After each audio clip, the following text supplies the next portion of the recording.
안녕하세요. 허브경제TV입니다. 오늘 볼 종목은요, 현대바이오라는 종목입니다. 뭐 특별하게 움직임은 없었습니다. 물론 이제 어저께 한번 훅 하고 밑으로 내려오긴 했거든요. 그렇다고 해서 우리가 도망가야 되는 자리까지 이탈이 되거나 그러지는 않았던 흐름이었죠. 일단은 좀 보신다라고 하면은 뭐 어저께 금투 물량이라든지 외인 물량이 양매도가 나와줬죠. 어제 오늘. 이런 식으로 나오다 보니까 조금 더 밀려 내려가는 모습을 보여주었고, 여기서 조금 왔다가 잘 버티고 있었는데 이런 액션이 나왔네요. 조금 아쉬운 흐름이기는 합니다. 자, 일단은요, 어저께 보면은 현대바이오 제프티 임상 탐색 아닌 긴급 승인 위한 통상 임상이다 라고 얘기를 했는데, 자사 홈페이지를 통해서 입장문을 또 만들어냈대요. 근데 어저께 3일이에요. 그쵸? 그런데 얘네들 뭔가 입장문을 만들어 놓을 때마다 시장에서는 이런 식으로 음봉을 기록을 해주고 있네요. 그럼 우리가 안 볼 수는 없죠. 자, 보면은요, 식약처가 제프티의 임상시험은 긴급사용 승인을 위한 임상시험이 아니기 때문에 외국산 치료제와는 달리 긴급사용 승인을 위한 사전 검토할 수 없다라는 취지의 의견을 피력하고 있다고 합니다. 이 부분에 대해서 다음과 같이 입장을 밝힌다 라고 얘기가 나와 있네요.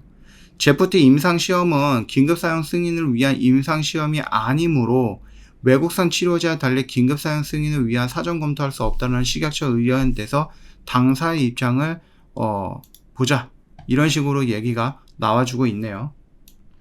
자, 보시면 코로나19 항바이러스 치료제 제프티의 임상시험은 탐색 임상시험에 그치는 것이 아니라 긴급사용 승인을 위한 탐색 임상시험과 확증 임상시험을 결합한 통합 임상이다, 이렇게 얘기를 해주고 있습니다. 이거는 이제 현대바이오가 얘기하고 있는 부분이고 식약처가 생각하고 있는 거랑은 조금 다르다라는 거죠. 식약처의 논리대로라면 특별법은 왜 제정이 된 건가? 특별법이 도입한 긴급사용 승인 제도는 오로지 외국산 의료 제품만의 개발을 촉진하기 위한 것이냐? 국내에서 개발한 치료제는 어느 기관에서 안정성, 유효성 판단을 받아야 되는 것이냐? 이런 식으로 조금 불만을 제기하고 있는 것 같아요. 근데 우리나라에서도 뭐 셀트리온도 마찬가지고요, SK바이오사이언스도 마찬가지고, 얘네들 백신도 그렇고 치료제도 우리나라에서 긴급사용 승인 받았거든요. 예.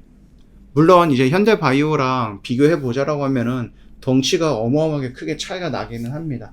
뭐 어찌되었던 간에 우리나라에서 개발한 약들 긴급사용 승인 받긴 받았어요. 근데 이제 현대바이오가 받지 못하고 있으니까 그 부분에 대해서 좀 항변을 하고 있는 것 같다, 이렇게 좀 보시면 될 것 같아요. 그래서 뭐 여러 가지 얘기들이 막 이렇게 나와져 있네요.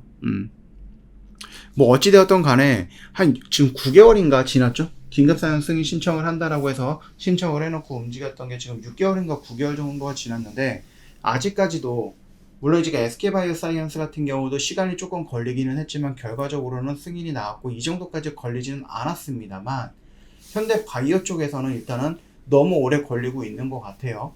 네.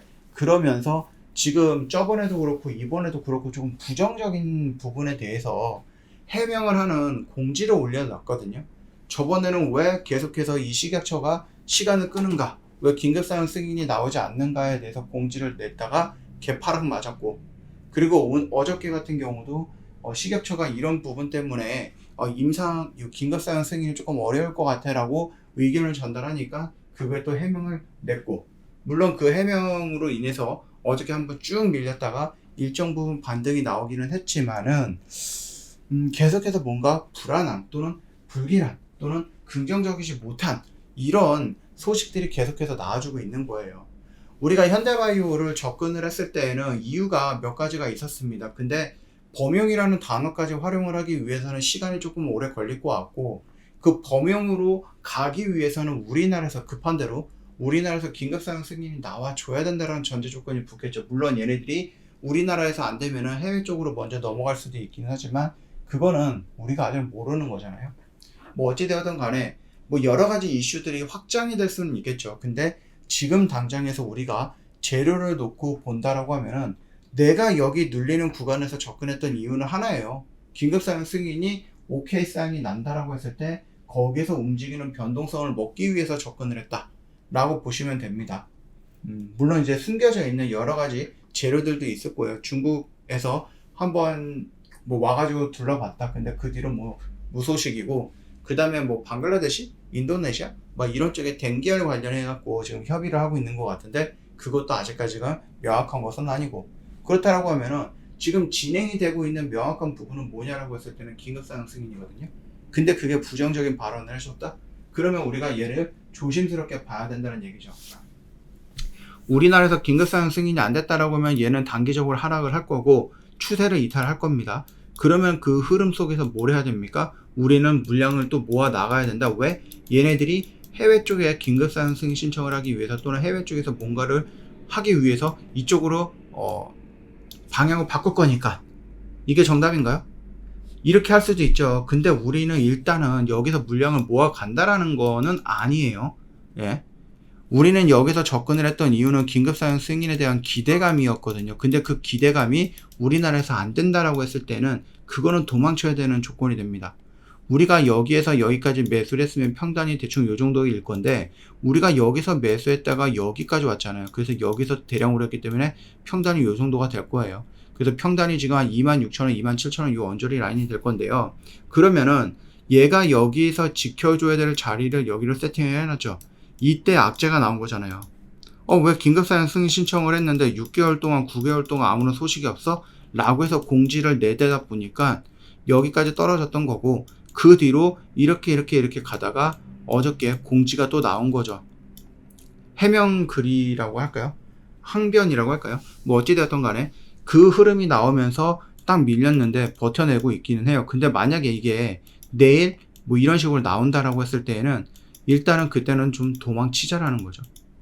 물론 이런 식으로 조금 부정적인 얘기를 하다가 갑자기 식약처에서 그래 긴급사항 승인 오케이 해줄게 라고 할 수도 있죠. 근데 그 부분은 아무도 몰라요. 아무도 모르기 때문에 우리가 지금 당장 보여지는 현실, 당장 보여지는 이 차트의 흐름, 당장 보여지는 우리가 알 수 있는 뉴스들을 종합을 해서 본다라고 했을 때 이거 긴급사용 승인은 식약처가 뭔가 부족해서 계속해서 끌고 있는 게 팩트인 거죠. 그러면 우리가 접근을 하려고 했던 이유 그 중에 하나가 뭐 사라질 수도 있고 그게 오히려 악재로 반영이 될 수도 있다라는 겁니다. 그렇게 된다면 어떻게 됩니까? 우리는 도망쳐야 되는 거겠죠.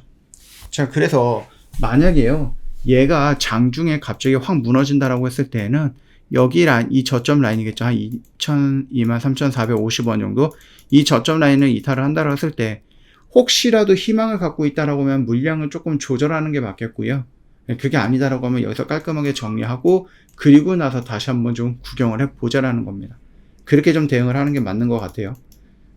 여기서 접근했던 이유는 아까 전에 말씀드렸듯이 긴급사용 승인, 그 다음에 이제 범용항 바이러스 이런 단어였는데 얘는 조금 멀리 걸릴 것 같고 얘가 당장 악재로서 안 된다라고 하면은 그때는 우리가 들어간 이유가 소멸이 된 거기 때문에 나와야 된다.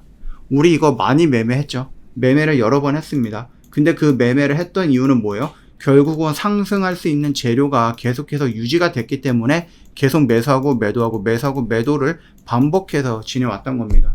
근데 이 재료가 소멸이 되어버린다 라고 했을 때 물론 이제 나중에 해외 쪽으로 어떻게든 루트를 바꿔서 가는 경우도 있지만 그거는 그때 가서 우리가 다시 보면 돼요. 저희는요 이번 주에 CEO가 아니죠. CSE라는 이벤트를 준비하고 있습니다. 이거 이벤트 일정 다 아시죠? 여기에서 이 파생되는 수혜되는 종목들이 굉장히 많아요. 여러분들도 이 일정은 알고 계신다라고 하면은 준비를 해봤을 거예요.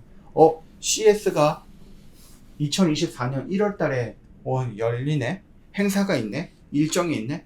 그러면 여기에서 어떤 종목이 움직일 것인가 라고 내가 고민을 해보고 그 다음에 내가 막 이 종목 종목 찾아보니까 여러분 깜짝 놀랐죠? 종목이 너무 많아요. 그쵸? 수혜주들이 너무 많다라는 거죠. 그 중에서 내가 뭐를 매수를 해야 되는가 고민이 될 거라고 생각을 합니다. 저희 허브경제TV도 관련되어 있는 수혜주 여러 개 찾아놨고 그 중에서도 우선순위를 만들어 놨거든요. 심지어 저희는 지금도 매매를 하고 있어요. 여러분 일정이 딱 정해져 있어서 그 일정 날에만 움직인다 그거 아니잖아요. 앞뒤로 움직일 거 아니에요. 지금도 종목들이 움직이고 있어요. 근데 여러분이 그 종목을 CS에 연결할 수 있느냐 없느냐의 차이다 라는 부분입니다. 이게 긴가 민가 할 때 내가 준비가 좀 부족하다라고 느낄 때 저 허브 경제 TV를 찾아오시면 됩니다. 명확하게 저희가 종목을 제시해 드리도록 하겠습니다. 어렵지 않아요. 댓글에 보면 여기 파란색 이거 보이세요? 링크죠? 클릭하고 화면 연결되면 여러분이 해야 될 건 뭐예요? 무료 종목 신청이라는 버튼 하나 눌러주면 끝난다라는 겁니다.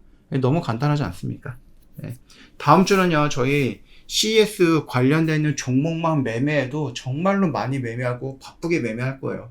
그러니까 혼자서 하지 마시고 저 허브 경제 TV를 한번 같이 해보자 라고 말씀을 드리고 마무리하도록 하겠습니다. 오늘 하루도 수고 많으셨습니다.